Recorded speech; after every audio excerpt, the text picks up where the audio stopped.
സാമൂഹിക മാധ്യമ ഉപയോഗം കുട്ടികൾക്ക് ഒരു വില്ലനായി മാറുന്നു.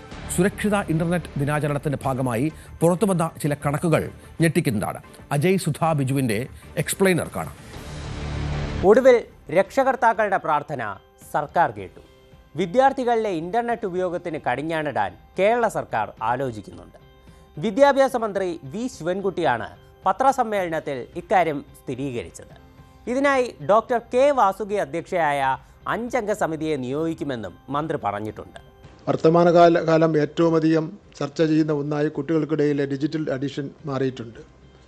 ലോകം മുഴുവൻ നിർമ്മിത ബുദ്ധിയും മറ്റ് മേഖലകളും വിസ്ഫോടനാത്മകമായി മാറിക്കൊണ്ടിരിക്കുന്ന സാഹചര്യത്തിൽ ഈ വിഷയം ഗൗരവമേറിയ പഠനത്തിനും തുടർന്ന് വേണമെങ്കിൽ നിയമനിർമ്മാണത്തിലേക്കും പോകണോ എന്ന് നാം ആലോചിക്കേണ്ടതാണ്.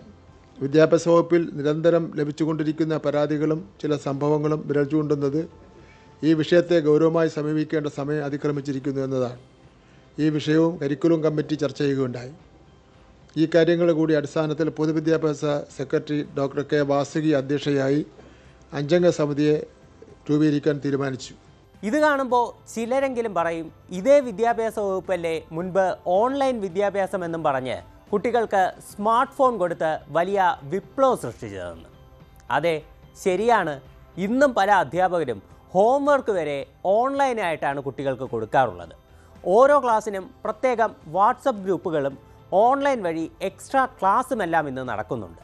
പക്ഷേ അധികമായാൽ അമൃതം വിഷമാണെന്നല്ലേ? ശരിക്കും പറഞ്ഞാൽ സോഷ്യൽ മീഡിയ ലോകം ഒരു പാമ്പാണ്.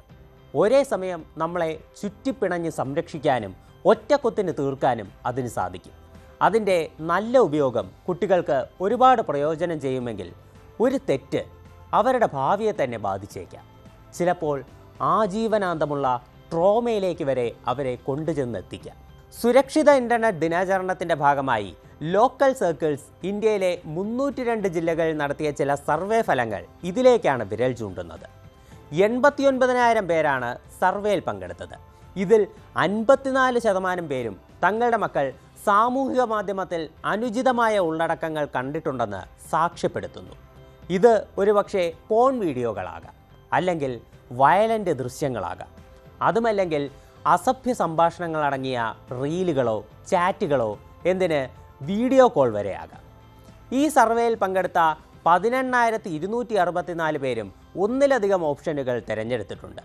ഈ കണക്കുകൾ പ്രകാരം 46% കുട്ടികൾ ഓൺലൈനായി ട്രോളുകളും കളിയാക്കലുകളും നേരിടേണ്ടി വന്നിട്ടുണ്ട്.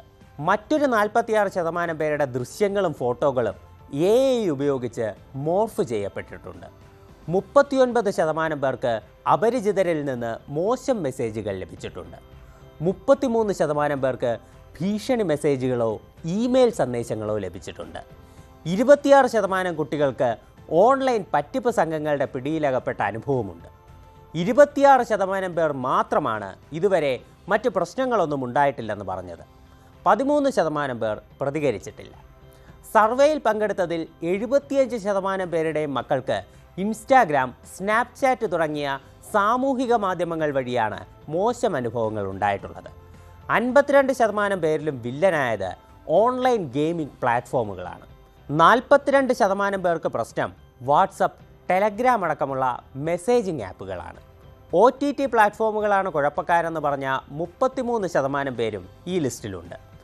ഇനി സ്കൂളുകളിലെ വാട്സപ്പ് ഗ്രൂപ്പും മറ്റ് സ്റ്റഡി ആപ്പുകളും പ്രശ്നമാകുമോ എന്നോർത്ത് രക്ഷകർത്താക്കൾ അത്ര പേടിക്കേണ്ട ആവശ്യമില്ല.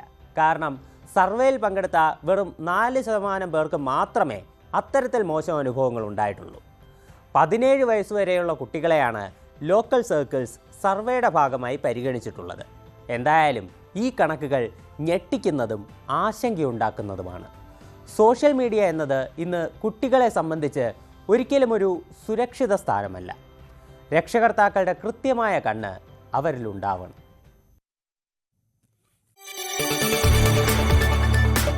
കൂടുതൽ വാർത്തകൾക്ക് news 18 Keralam YouTube channel subscribe ചെയ്യുക.